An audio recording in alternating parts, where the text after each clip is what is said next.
우선 지역아동센터와 관련해서 질문을 드리겠습니다. 여성가족아동국장님 발언대로 나와주시고요. 예, 여성가족아동국장 이상훈입니다. 네, 국장님, 제가 오늘 의원이 지역아동센터와 관련해서 이제 관심이 아주 많고요. 또 경상남도 지역아동센터위원회 위원장도 맡고 있습니다. 그래서 또 지역아동센터의 역할이 무엇보다 또 중요하기도 하고 해서 나름대로 많이 이제 지역아동센터의 관심과 또 지역아동센터를 위해서 많이 노력해 달라는 주문을 제가 수차례 해왔는데요. 도정 질문은 3차례 해왔고요. 그래서 아직도 지역아동센터는 미흡한 부분이 많기도 하고 개선해야 되는 지점이 많이 있습니다. 그래서 지난 도정 질문 이후에 도정 질문에 따른 또 변화와 개선된 점에 대해서 오늘 한번 짚어보고자 질문을 드립니다. 조금 어떤 점이 좀 개선됐나요? 예. 먼저 지역아동센터에 대해서 잠깐 말씀드리겠습니다.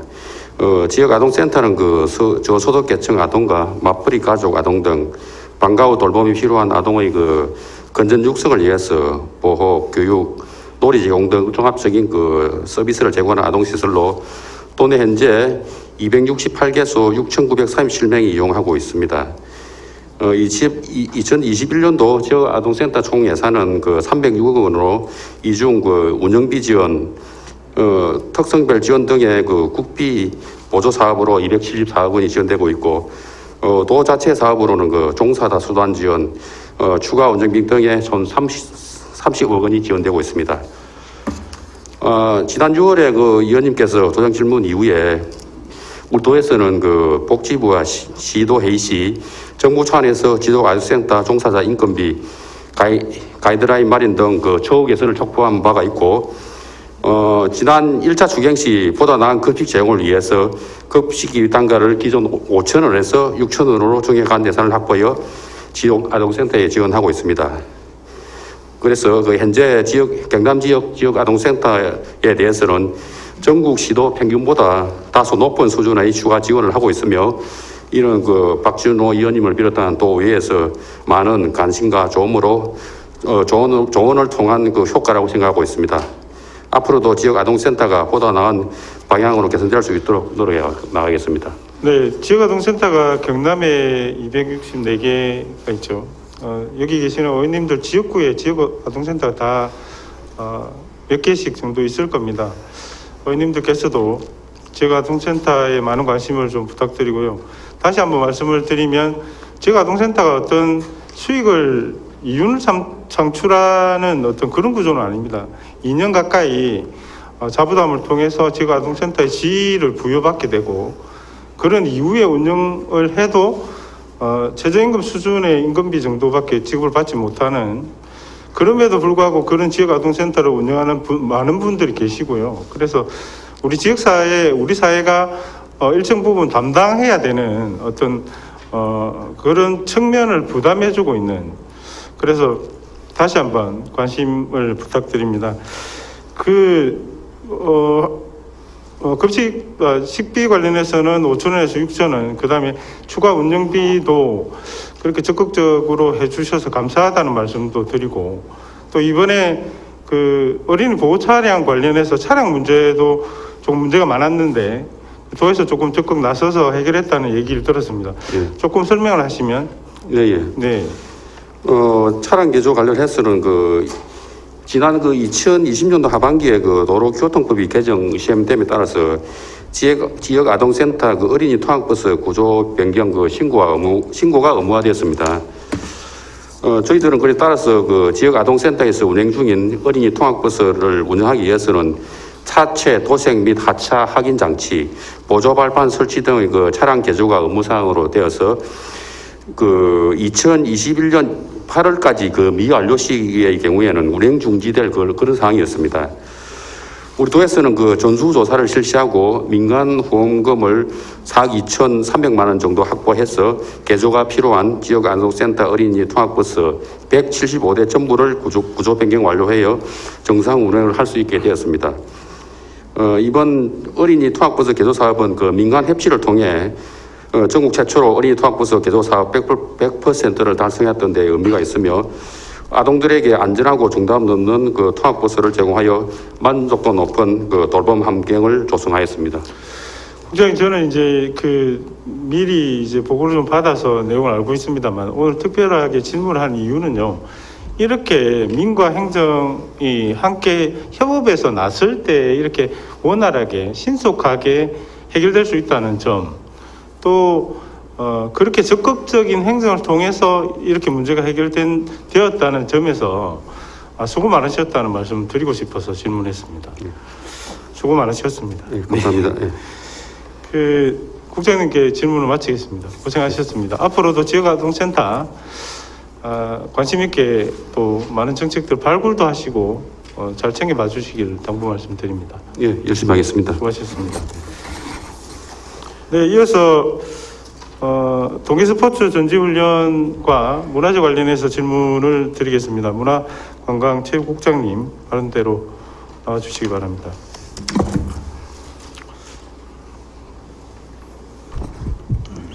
예, 문화체육국장 노영식입니다.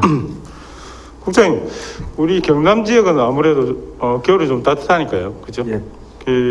동계 자료를 보셨겠습니다만 축구장, 체육관, 그다음에 축구장, 테니스장, 수영장 뭐 이렇게 개소를 살펴보면 지역별로 보면 경기도가 992개고요. 경남이 이제 464개소로 경남이 두 번째로 이제 이러한 개소가 많습니다. 지지는 동계스포츠 유치 이제 위드 코로나 시기이긴 합니다만 또 코로나로 갑자기 4,000명대로 확진자가 확대되면서 굉장히 발언도 조심스러운 상황입니다만 그럼에도 동계스포츠와 관련해서는 우리가 유치 노력을 좀 해 나갈 때 함께 파생되는 여러 가지 산업과 또 이익된 점들이 많이 있겠죠. 예. 그래서 조금 동계스포츠를 앞으로는 미리 조금 유치하는 데 앞장서서 나가야 되겠다.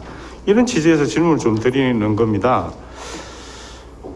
그래서 전지훈련 현황은 지금 경남의 어느 정도 좀 수준인지 간략하게 좀 한번 답변을 해보시면 좋겠습니다. 예, 2019년 시즌부터 네. 2021년 시즌까지 최근 3년 동안 전지훈련 현황을 말씀을 드리겠습니다. 참고로 시즌이라 하면 이제 전년도 11월 20일부터 당해년도 3월 31일까지 일반적으로 동계훈련을 말을 하고 있습니다. 2019년 시즌 우리도를 방문한 스포츠팀은 3,944개 팀 8만 63명, 연인은 57만 7,869명으로 역대 가장 많은 전지훈련팀이 다녀갔습니다. 그러나 이제 2020년 시즌은 1,552개 팀 29,444명, 연인은 36만 6,674명으로 전년 대비 36% 감소했습니다. 그리고 올해 2021년 시즌은 860개 팀 18,019명, 연인은 18만 2,867명으로 또 전년 대비 50% 감소하였습니다. 그러니까 코로나19 영향으로 최근 2년간 우리도를 방문한 전지훈련팀이 많이 줄어들었습니다. 네. 코로나 때문에 상황은 그렇긴 합니다만 제가 도정팀 준비할 때만 해도 이렇게 확진자가 4,000명대 이런 시기는 아니었거든요. 굉장히 우려스럽다는 걱정이 이제 앞서기도 합니다만 동계 스포츠 관련해서는 경남이 조금 적극적으로 특히나 자료를 보면 뭐 남해 쪽이나 고성 쪽에 또 하등 이런 거제 이런 순으로 보면 17년도 기준으로 좀 보면요 좀 팀이 고성 같은 경우에는 414개, 하동이 380개, 그다음에 거제 이런 순으로 상당히 많이 이제 스포츠팀을 유치하고 있는데 단순히 그냥 스포츠팀 한두 개 팀 온다 이렇게 생각하실 건 아니라고 봐요. 그래서 조금 도가 좀 나서서 시군과 연계해서 이렇게 좀 협력해 나갈 필요가 있겠다. 이런 취지로 말씀을 좀 드립니다. 그리고 전략이 특별한 전략이 도가 함께할 뭐 전략이나 홍보 마케팅 전략이 있을까요? 저희들이 의원님 말씀처럼 저희들도 방문 스포츠팀을 유치하기 위해서 많은 노력을 하고 있습니다. 아시안 게임이나 올림픽이라든지 이런 국제 대회가 있을 때는 시군과 협력해서 해외 전지훈련 유치 지원 TF팀을 구성해서 해외팀의 도내 유치 활동을 추진을 하고 있습니다. 그리고 내년에는 전국 규모 대회 지원 예산을 좀 늘렸습니다. 그렇게 많지는 않은데 이제 올해 1억 2천만 원이었는데 내년에는 이제 66% 정액시켜서 2억 원을 현재 편성을 해두고 있습니다. 전국 규모 대회도 좀 더 유치를 하고 전지훈련도 개최지에서 할 수 있도록 노력을 하겠습니다. 그래서 특별히 지난해에 저희들이 경남 스포츠산업 육성지원센터를 설립을 했는데 거기에 저희들이 방문 스포츠팀 정보통합 플랫폼을 구축을 해두고 있습니다. 도내 스포츠 시설과 행사 등도 안내하고 유치팀에 대한 재활 서비스, 체력 검진, 스포츠 심리 상담 등 팀별 맞춤형 서비스를 제공을 하고 있습니다. 그리고 우리도를 방문한 선수들의 이력 그리고 체력 즉 측정 정보를 데이터베이스화 해가지고 차별화된 서비스를 제공할 수 있을 것이라 생각을 합니다. 전지훈련팀 유치에 크게 도움이 될 것 같습니다. 네, 생각보다 네 제가 생각했던 것보다 훨씬 구체적으로 답변해 주셔서 감사드리고 우리 경남 스포츠산업 육성지원센터의 지금 현재 역할은 규모 지원은 어떻게 지금 하고 있습니까? 저희들이 지난해 5월 27일 날 경남 스포츠산업 육성지원센터를 설립을 했습니다. 이제 주 내용들은 이제 재활 서비스, 체력 측정 등 다양한 서비스를 제공하고 이제 스포츠 기업의 창업 지원 뭐 이런 일들을 하고 있습니다. 이제 지난해부터 이제 내년까지 이제 내년은 뭐 계획입니다만 3년간 저희들 사업비를 보면 39억 1,100만 원. 39억. 예. 그중 도비가 27억 3,700만 원입니다. 마산대학이 지금 지정이 되어 있는데 자부담이 11억 7,400만 원이고요. 연도별로 보면 이제 센터 개도 첫 해인 지난해에는 13억 원 지원을 했고 올해 7억 6,700만 원 지원을 했습니다. 그리고 내년에는 저희들이 6억 7천만 원을 계상을 하고 있습니다. 재정 여건으로 인해서 이제 내년도 재원 지원이 좀 충분하지는 못하다고 생각을 하고 있습니다. 대신에 이제 내년에는 저희들 문체부의 지역 스포츠 과학센터 등 국비 공모 사업들이 있습니다. 적극 공모해가지고 경남 스포츠 산업육성지원센터가 좀 더 내실 있게 발전해 갈 수 있도록 노력을 하겠습니다. 네. 그 공모하려면 예산실에 심의 거쳐야 될 텐데요. 네. 저는 그렇게 생각합니다. 이 스포츠가 지금 같은 경우에는 특히나 코로나 이 어려운 시기에 지역 경쟁이 얼어붙어 있지 않습니까? 저는 위드 코로나를 준비하는 이런 상황에서는 늘 이제 말씀을 드리지만 어디에 투자를 해야 된다 생각을 하냐면요. 생활체육 플러스 엘리트 체육, 그러니까 체육에 투자를 해야 된다고 생각을 해요. 체육에 투자를 하면, 생활체육에 투자를 하면 이제는 이제 위드 코로나 시대로 전환되면서 이제 실내 체육관도 좀 개방되고 해서 운동을 할 수 있는 토양이 좀 만들어졌는데요. 그래서 운동을 하면 건강해지고 또 그게 건전한 소비로 이어지고 그래서 지역 경제를 뒷받침한다고 생각하기 때문에 지금 상황에서는 실제로 더 생활체육이나 체육에 투자해야 되는 시기가 아닌가. 그래서 말씀하신 전국대회 규모 유치를 1억 2천에서 2억 원 정도 올렸다고 하시는데 실제로는요. 체육은 조금만 예산을 투입하면 훨씬 효과를 더 볼 수 있는 곳이고 또 적은 비용으로 많은 사업들을 할 수 있는 곳이거든요. 그래서 지금 듣고 계시는 집행부 관계자 여러분들께서도 이 점을 좀 착안하셔서 다음에 예산 편성할 때는 이런 지점에서 좀 함께 고민을 좀 해봐야 되겠다. 이제 이런 취지에서 말씀드리고요. 국장님 나오신 김에가 아니고 준비된 질문 이어서 체육 질문에 이어서 질문 좀 드리겠습니다. 그 문화재와 관련한 질문을 좀 드리겠습니다. 국장님, 문화재를 우리가 발굴하잖아요. 예를 들어서 공사를 하거나 이러면 문화재 시굴 조사를 하고 발굴을 하고 뭐 이렇게 하는데요. 왜 하냐 뭐 이렇게 그러면 너무 시간도 많이 끌 것 같고 요점만 말씀드리면 우리가 문화재의 가치라는 게 있지 않습니까? 네. 그래서 문화재를 보존하려고 하는 수많은 노력들을 하고 있어요. 저는 이 예산 중에 재선충 관련돼 있어서 방어 비용이 굉장히 저는 예산이 아깝다고 생각하는 사람 중에 한 사람이에요. 왜냐하면 방어 비용이기 때문에.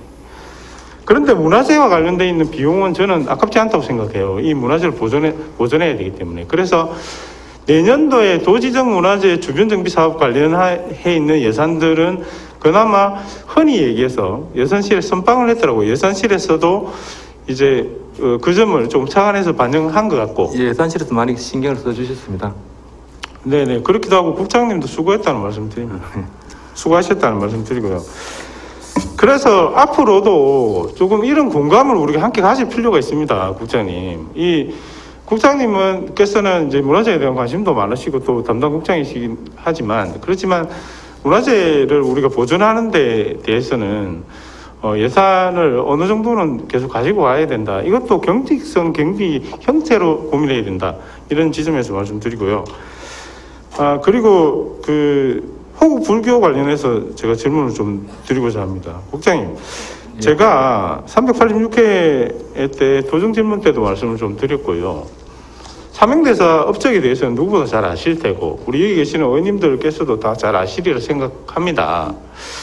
그래서 우리가 지난번에 제가 질문도 드리고 했는데 저는 실제로 호국 불교 경남의 호국 불교 성지들을 어떻게 앞으로 종합 정비를 좀 해나가서 이것을 우리의 자산으로 가져갈 것인가에 대한 큰 틀에서 한번 저는 국가와 해당 부처와 협의해서 용역을 해서 좀 사업을 그렇게 전개해 나가야 된다고 보지만, 그죠? 그런데 경남 차원에서라도 지난번에 제가 도정 질문을 드리고 난 이후에 어떤 일들을 해오셨는지 한번 듣고 싶네요. 예, 지난 6월 그 도정 질문 이의 추진사항 대에 간단히 답변을 드리겠습니다. 일단 호국 불교 성지인 우리 표충사의 3층 석탑과 종각 보수 등 8건 사업이 지금 현재 차질 없이 진행 중에 있습니다. 그리고 내년에도 원통당 보수, 사문단청 등 9건의 사업이 확정이 되어 있습니다. 그리고 호국 영령 위로를 위해서 이제 고성 운흥사에서 공행된 영산대제, 그리고 임진왜란 당시 크게 공을 세운 사명대사, 수산대사, 기여대사를 모시는 우리 표충사의 취향대제 제례 비용을 지원한 바 있습니다. 그리고 특히 이제 호국 불교 관련해서 지난 10월 6일부터 16일까지 표충사 등지에서 자성전 조계정 총무원장 주도로 통도사와 해인사, 송광사, 삼부사찰 전부 참여를 했습니다. 해가지고 순례, 교육, 치유, 명상 등 다양한 콘텐츠가 포함된 호국 불교 문화 축전이 성대하게 개최된 바 있습니다. 그때 당시 주제가 이제 사명당 등 호국 불교 문화유산의 가치 재해 조명이었습니다. 밀양시하고 협의를 해서 저희 도가 잘 지원을 해가지고 원만하게 행사가 마친 바가 있습니다. 네, 그리고 지난 6월에 네.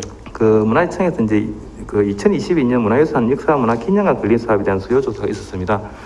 그때 저희들 우리 도에서 이제 110억 원 규모로 표충사의 사명대사 호국 기념관 건립 사업을 건의했는데 마지막 문화재청하고 기재부의 협의 과정에서 정부 예산 사정에 따라 내년에는 사업 추진이 좀 어렵게 되었습니다. 저희들이 이 부분에 계속 지속적으로 관심을 가지고 추진해 나가도록 하겠습니다. 방금 말씀하신 그 부분에 대해서 굉장히 아쉽긴 해요. 하지만 그래서 이제 정부 예산을 좀 따서 이렇게 진행할 수 있도록 했으면 좋겠고요. 또 실제로 문화재들이 지금 말 그대로 지금 그냥 창고에 보관하고 있는 이런 수준이잖아요. 특히 표충사가 좀 그렇습니다. 예, 후세 되면 어떻게 생각할까 그런 고민이 듭니다. 그래서 이 부분은 우리 도가 정부가 이렇게 해서 용역 사업을 펼쳐 나가기가 지리적이나 뭐 이런 시군 사업 형태로 봐야 된다면 밀양시에서 그런 사업들을 좀 장려할 수 있도록 제가 이제 김해시 출신 의원인데 계속 밀양 얘기를 해서 사실 모양새가 조금 그렇긴 합니다만 사명대사께서 해오신 그런 역할들을 볼 때는 뭐 시군을 떠나서 좀 얘기를 해야 되지 않을까 이런 측면에서 말씀을 드리는 겁니다. 국장님 관심을 가지고 밀양시하고 의논을 한번 하셔가지고요. 그런 계획들을 한번 세워서 우리 도가 좀 주도로 그렇게 한번 해보라고 이렇게 계속 이야기는 하고 있습니다. 네네 그렇게 한번 좀 더 한번 노력해 주시면 좋겠습니다, 국장님.